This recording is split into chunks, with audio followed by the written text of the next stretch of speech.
Angeles is one of the nation's foremost providers of arts education services.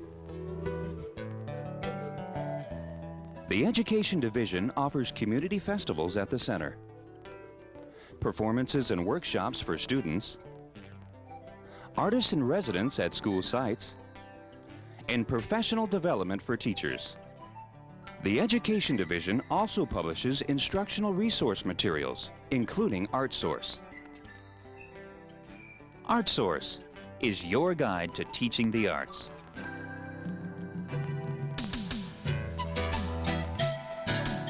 Artsource units are designed for general classroom teachers, kindergarten through 8th grade. The collection of more than 65 units of study is based on artists of stature from diverse cultures.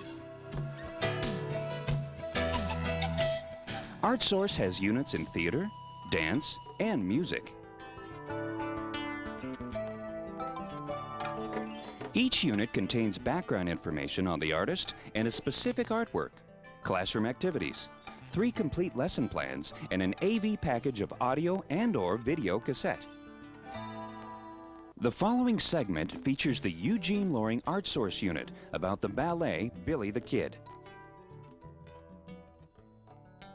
The first motif are what we call the rein motif. The reining motif, you grab the reins of your horse, push him in, and then forge out. And 1, 2, stretch out. The next one, chopping wood motif. 1, 2, chop. We made a list yesterday in class. I brought it with us. Chopping wood, shooting a gun. Read them with me. Washing clothes, driving the wagon, building a fire, sewing. And we're going to practice those this morning, your own individual dance motif that goes with your pioneer work action. When we were working on those yesterday, I asked you to remember to have a beginning, middle, and end. First action, second action, third action. I found the Artsource unit extremely helpful for myself in the idea that it gave me a storyboard kind of idea to go from. I took the idea and made it work for my teaching style. One person needs to be teaching, one person is the learning. I think that the value of using the visual and performing arts in the classroom is that it allows students to demonstrate their learning in a different way. I find it extremely valuable for my students who maybe would not be able to show their learning in a paper pencil mode. For example, those students who are second language learners or who are in special education, or the gifted students also. It gives them another outlet, another way to demonstrate what they've learned. The next step is for you to combine your own dance motif with your partner's dance motif to make a new dance sequence. I was using the Billy the Kid Artsource unit, and it had 3 different sample lessons that you could choose from. And the first lesson I felt was for someone who either didn't have a lot of experience with dance or who was teaching with lower grade levels. The middle lesson was the one I chose for an intermediately confident teacher and with students who were in the 5th grade. Victor and Champagne, they were working together, and you can really tell that they practiced because they had different direction changes and different high, lows, and mediums, and you can really tell what they were doing. The Eugene Loring unit focuses on artistic perception, creative expression, and aesthetic valuing. Its historical, cultural context relates directly to the history and social studies curriculum. This unit includes lessons in theater, dance, and creative writing that touch on characters from pioneer times, work actions, and motif writing.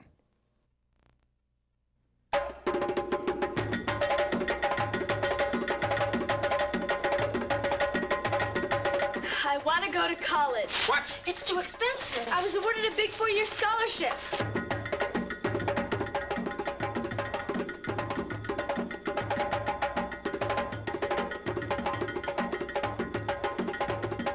Artsource, your student's passport to the worlds of theater, music, and dance.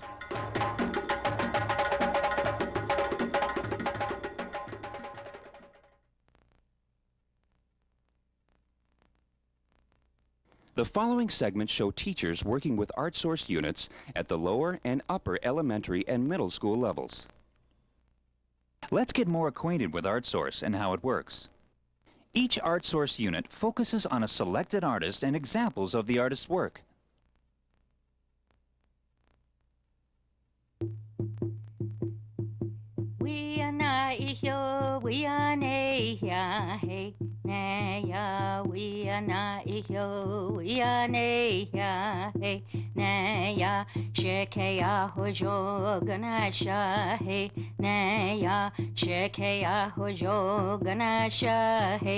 And then he heard a noise.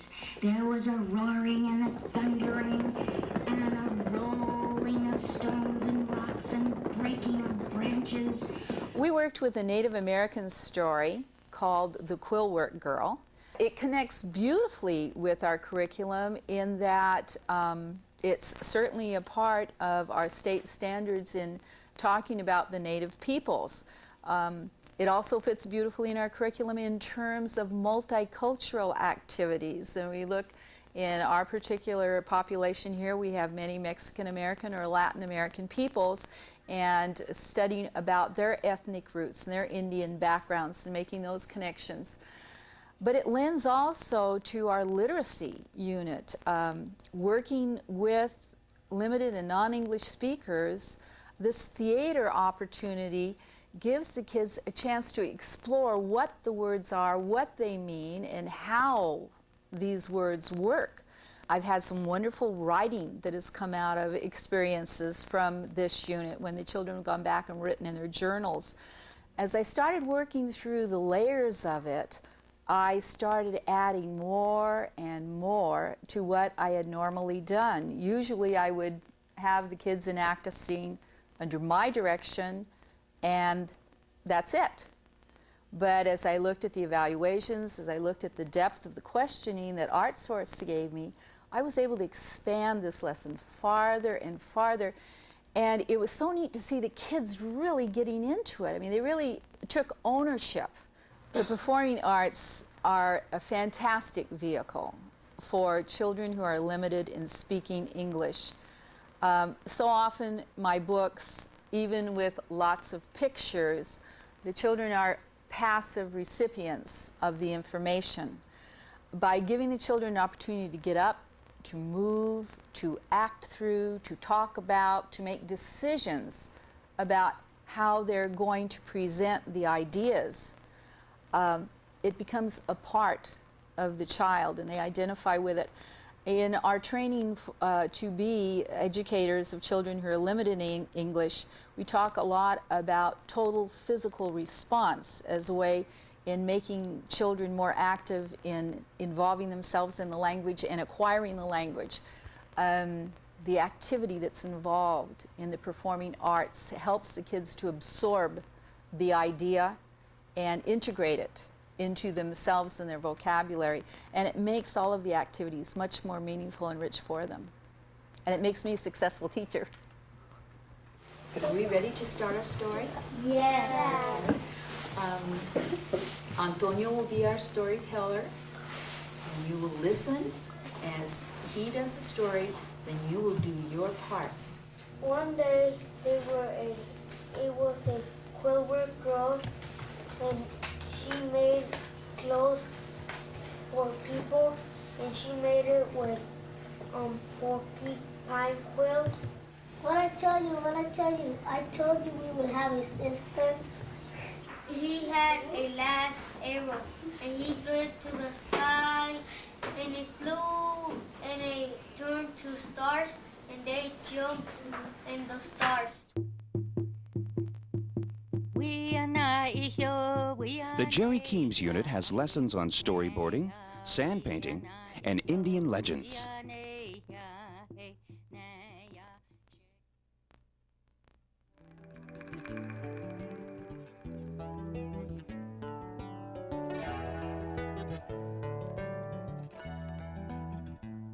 The book that we were using, The Day You Were Born, is about the celebration of the beginning of an individual child, everything that's going on in the universe.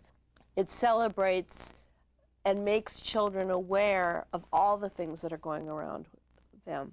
And if you look and you think particularly on the day that you were born, what kind of significant things were happening in nature, not historically. It's all about their world. And through writing, through discussions, through drawing, they're looking more and more into the detail. We started developing the play and the idea of it actually when we first came back to school in fall, in September and October.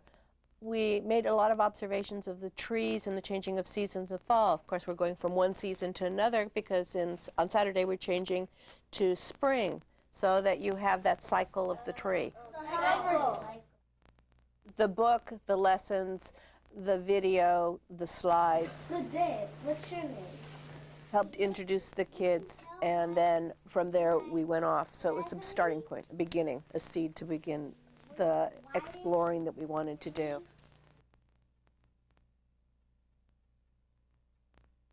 Aloha! Who are you? I am a palm tree. Can I have a date? Sorry, I'm not a date palm, but you can have one of my coconuts. A coconut? Is that good to eat? Yes, it is an important food in the tropics. Not only does this unit connect to language arts, but it has a strong connection to science. The natural phenomena on which this book is based are brought to life through the video and lessons. Students investigate topics such as the flaming sun, rising tide, rushing air, glittering stars, and falling rain. So let's hear the rain.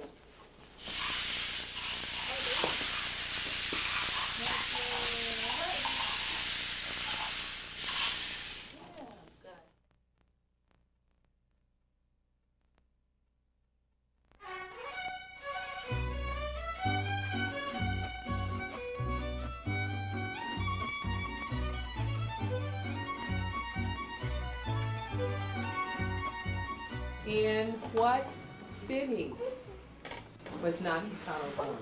Carla. Hi, my name is Carla.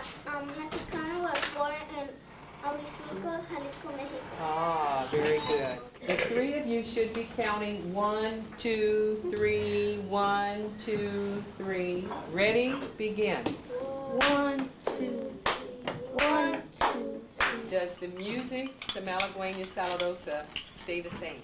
No. What does it make you feel like? Hi, my name is Roger, and it makes me feel emotional. Ah, makes you feel emotional. So that could be happy, sad, angry, or... Emotional. In learning about the artist and their cultural background, it has so many ties with other curricular areas: social studies, history, music, art, literature, math. You can tie in the connections. In my experience with dance and in the field of music, those two areas bring together people of all ethnicities, of all races. When you are listening, when you are observing, when you are watching, you forget about what's going on the outside of your skin. You forget about what you see, and you're just sort of moved by the mood. This unit has a strong cultural base, and the lessons relate to geography, music, math, and history.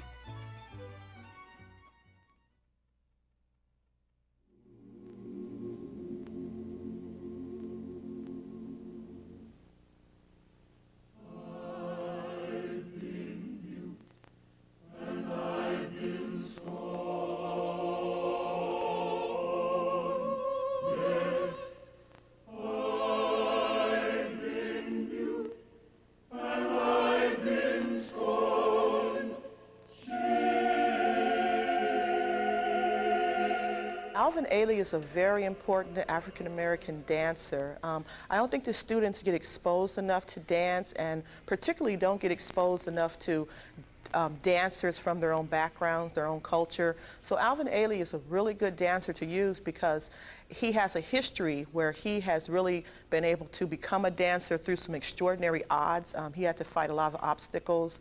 It was hard for him to learn about dance, and once he did learn, he really appreciated it. And that spirit of determination and how he overcame any problems he had to realize his dream is really meaningful for the students because they can compare it to things that they want to do in their own lives. And bend down. And this time, remember, we're going to reach up like we're struggling with our bent arm. We're going to bend it up and come up like we're struggling. And then bring the other arm in to meet it and reach up high. Swing, very good, and swing one more, very good, and then we're going to bend in our stance,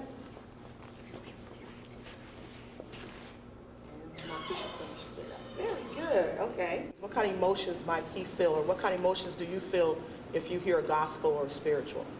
Whitley? You might feel happy, okay, some other feelings. Andrea? Sometimes you might feel sad. Might feel sad, all right. Marcus? Sometimes you might feel disappointed. Disappointment, very good. Carol? Sometimes it makes you want to get up and rejoice. Rejoice, very good, powerful word. Now, all these movements that they've made, we want to go back and connect them to those words we were talking about before, about the emotion that you would get from listening to spirituals or singing gospel music. Show some emotion in your face. Here we go. 1, 2, 3, 4, back, 2, 3, 4. Very good. The excerpt was really wonderful. They really liked looking at how the dancers first were all together in a little group. They loved how they were bunched together, and they particularly enjoyed when they burst apart and everybody got to do their own thing. That's the one part that they immediately asked, are we going to get to do that? Now, I'm going to let you do some free movements. I'm going to let you do reaching out and pulling back on your own, and you can move how you want to do. 1, 2, 3, 4, back, 2, 3, 4. 1, 2, 3, 4, back, 2, 3, 4. 1, 2, 3, 4. 2, 3, 4. Okay, now tell me, when you were trying to struggle to go up and struggle to come back, what kind of feelings, what kind of words could describe how it felt? Okay, Alberto. I felt like maybe I was like in a deep hole and I was pulling myself up. Or like you were just striving to go up and it was just going through all the difficulty I was trying to keep you from going. Okay, so you're overcoming the obstacles, all right? We have looked at the video, Revelations, and talked about Alvin Ailey and talked about the kind of background he came from that made him want to do and make up the kind of dances that showed what his life was like, and not just his life, but what the life of other African Americans were like. Okay? Now what we're going to do is we're going to take that idea of showing and talking about what life was like, and we're going to listen to a poem. And the poem is by Langston Hughes. And as you know, Langston Hughes is a famous African American poet. And the poem we're going to listen to is called The Negro Speaks of Rivers. I've known rivers. I've known rivers ancient as the world, and older than the flow of human blood in human veins. Like human blood, okay. So he's comparing the flow of the river with the flow of human blood. And what happened to slavery at that point? What happened to slavery, Christina? There was no more slavery. There was no more slavery, and so was the river still muddy then? No. Okay, what happened? There was a what that lets you know when slavery was over? What happened in the poem? Mia? It transformed into gold. A golden what? A golden sunset. And I want you to be able to look at the poem and find some words in the poem that you particularly really feel very strong about. Some lines in the poem that particularly stand out to you. And after you do that, you're going to get to choose two of those lines, and you're going to work with a partner in a group, and you're going to create a new poem. The Negro speaks of rivers, then the flow of human blood through human veins. I've known rivers. I built my hut near the Congo, and it lulled me to sleep. Its muddy bosom turned all golden in the sunset. The Negro speaks of rivers. Very good.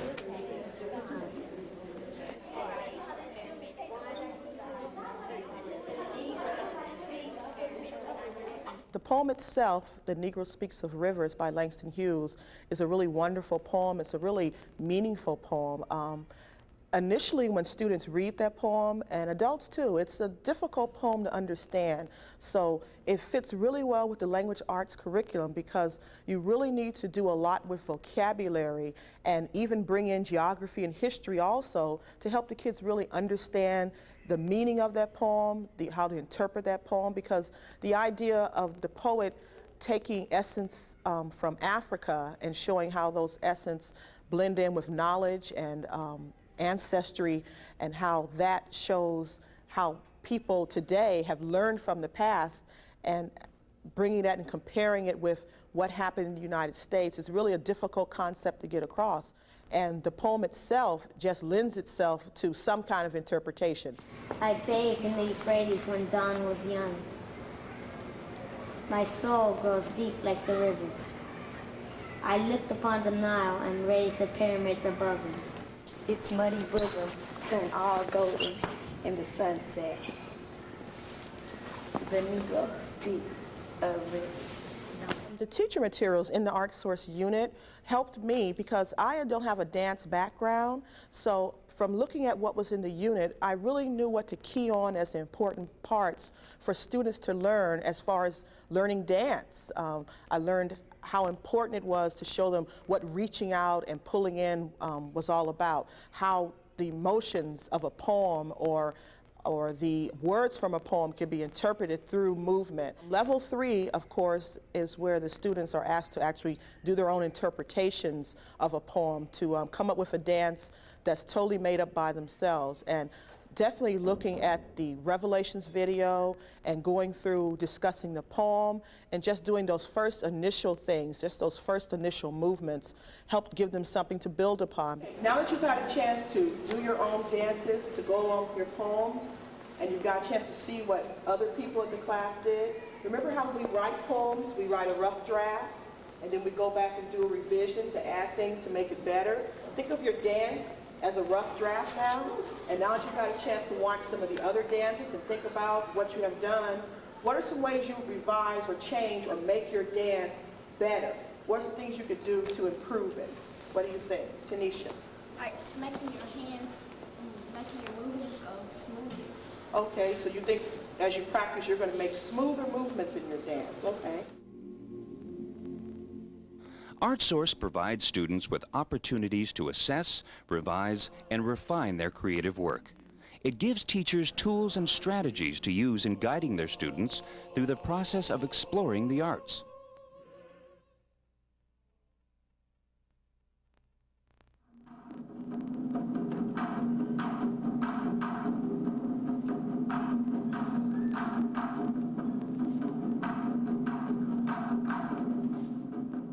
I think Artsource is the kind of the beginning of that whole thing I was talking about in terms of bringing arts into the classroom and making it have a context. It's really great with the history, and you get a little bit about the artist or the artists. And I think from that point, it really starts to make it personal. Like, you understand that artists are people that have histories and have lives like all of us. From that, you can start to see some commonness between all the basic experiences that we have in terms of growing up and having struggles and all those. And then seeing how artists choose to overcome those and how they express themselves. The other thing I really like about Artsource is that it's multi-level. So you're always looking at how it can approach different grades.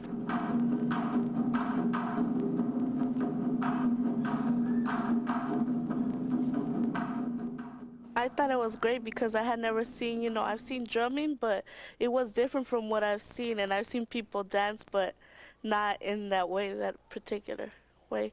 It was exciting because, like, nowadays, band, it's like just one drummer, and he's like in a band set, and there were like a lot of drummers, and they were like dancing, they were happy. It was pretty cool. The kids seem to really connect with the relationship that the Japanese and the culture have with nature, and the sounds of nature really stimulate them. And I've noticed that when we were writing the haiku poetry, I started to understand that there was the connection between music and sound and the creative aspect of of the poetry, and I thought it was an amazing relationship. We're going to play a little bit of call and response using those syllables, and then we'll learn one more part that uses them also. Everybody ready for that? Yeah. Here we go. Dawn, dawn, dawn, dawn, dawn, dawn. Beautiful flowers, colorful birds flying by, the sun is shining. What were you thinking about when you wrote that? Like right now we're doing the projects about the gardens. I was thinking about garden, like I saw in the book, beautiful gardens like in Japanese have. We had a map of the world here, guys, and we've been studying about the Japanese taiko drum today, but we've talked about other forms of music around the world in the past. You know, traveled all over the world, and it seems to be universal.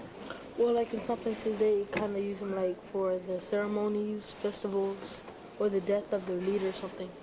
I think Artsource also presents an opportunity for students and teachers to kind of have a bonding experience.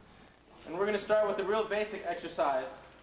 That's kind of something I like to use just to kind of get some rhythm happening. So we call this call and response. I'm going to play something, and you're going to play it back. I'll say to the students that if you feel like this is strange to you or it's a little bit awkward, then that's good. That's my job. That's what I'm here for, is to stretch you. If you play with more strength, it will start to become better and better. All right? If you shy away from it, it's never going to get better. You got to kind of use your courage. I think patterns, you know, in terms of music, is really talking about looking at structure and form. I think it's just looking at the world with finer eyes and being able to find more detail in it and understand how those things are put together. Listening skills have to be attuned. When you're playing in a certain pattern and you have several drums going at once, it would be easy to get distracted or confused if you're not focused. If these exercises, if you were able to get them right in just one day, they wouldn't really be that challenging. So the idea is to try to understand what they are and then keep coming back to them so that we're starting to put it together and together and together. Anything worth learning is not going to be learned in one day. So we're going to move on, and we're going to learn a little bit about some syllables that we can use to count. Don, su, kara, ka. To work with somebody as accomplished as Ed was really a thrill. He has a connection. He has a connection. And it was nice to see them really paying attention, and it seemed to touch an aspect of the students that I haven't seen before.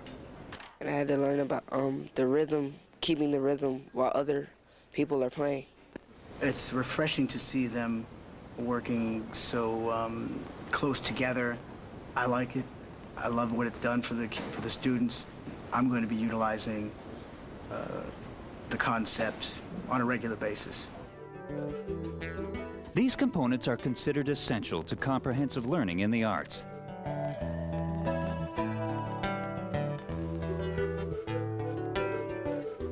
These are the foundation for student learning standards and assessment.